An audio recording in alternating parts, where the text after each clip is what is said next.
সুপ্রিয় দর্শক, আসসালামু আলাইকুম। আপনাদের সাথে উপস্থিত হয়ে গেছি আমি পুষ্টিবিদ নাহিদা আহমেদ।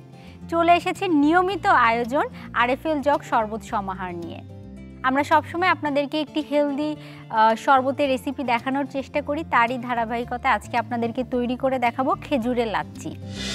খেজুরের লাচ্ছি তৈরি করতে যা যা লাগছে: খেজুর, পানি, মিষ্টি দই, গুঁড়ো দুধ ও কাজু বাদাম। দর্শক, সবসময় কিন্তু আমরা বলে থাকি রমজান মাসে রোজায় এমন পানীয় গ্রহণ করার চেষ্টা করবেন যেগুলো কিন্তু পুষ্টিগুণে ভরা।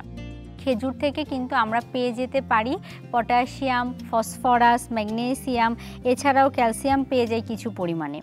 আর রোজার মাসে যেহেতু আমাদের সারাদিন না খেয়ে থাকা হয়, না খেয়ে থাকার ফলে দেখা যায় যে দেহে কিন্তু ভিটামিন মিনারেলসের ঘাটতি তৈরি হয়ে যায়। খেজুর গ্রহণ করার মাধ্যমে ভিটামিন মিনারেলসের ঘাটতি পূরণ করা যায়।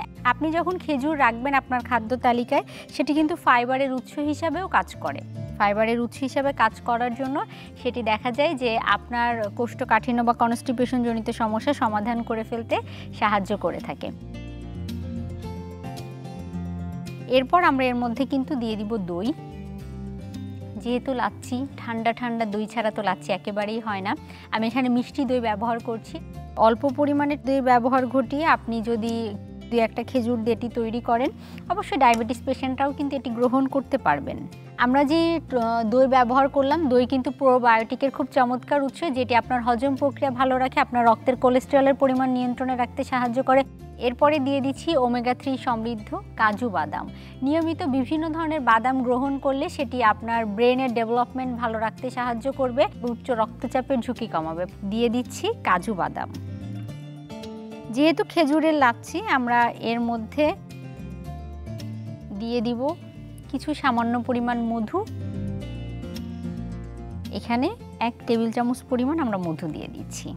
তারপরে দর্শক, আমি এখানে গুঁড়া দুধ দিয়ে দিচ্ছি। আমি এখানে 2 টেবিল চামচ পরিমাণ দিয়ে দিলাম গুঁড়া দুধ। চলুন আমরা এর মধ্যে পানি দিয়ে দিই, 1.5 কাপ পরিমাণ পানি।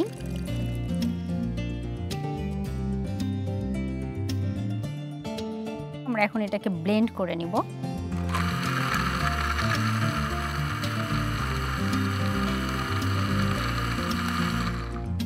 দর্শক, আমাদের স্মুদি তৈরি হয়ে গেছে। এখন আমরা এটিকে সার্ভ করে নেব। সার্ভ করে নেওয়ার জন্য আমি নিয়ে নিচ্ছি আরএফএল জগ। আরএফএল জগ একেবারে 100% ফুড গ্রেডেড ম্যাটেরিয়ালস, জিপিপিএস ম্যাটেরিয়ালস দিয়ে তৈরি। এই ম্যাটেরিয়ালস দিয়ে তৈরি করা সামগ্রীগুলো একেবারেই ফুড গ্রেডেড হয়, সেজন্য কোনো ধরনের স্বাস্থ্য ঝুঁকি তৈরি করে না। আমাদের স্মুদি তৈরি হয়ে গেছে, খেজুরের স্মুদি। চলুন গ্লাস নিয়ে আসি।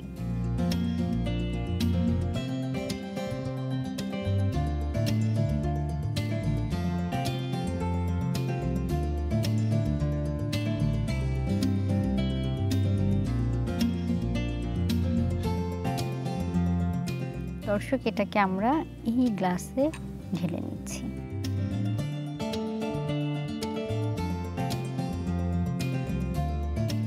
উপরে হালকাভাবে দিয়ে দিচ্ছি,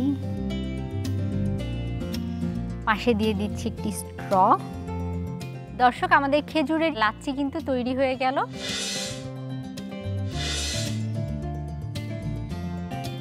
দর্শক, আজকের মতো বিদায় নিব। বিদায় নিচ্ছি আরএফএল জগ শরবত সমাহার থেকে। দেখা হবে পরবর্তী পর্বে। চলে আসবো নতুন কোনো শরবতের রেসিপি নিয়ে। ততক্ষণ পর্যন্ত ভালো থাকবেন, সুস্থ থাকবেন, আর অবশ্যই আমাদের সাথেই থাকবেন। ধন্যবাদ।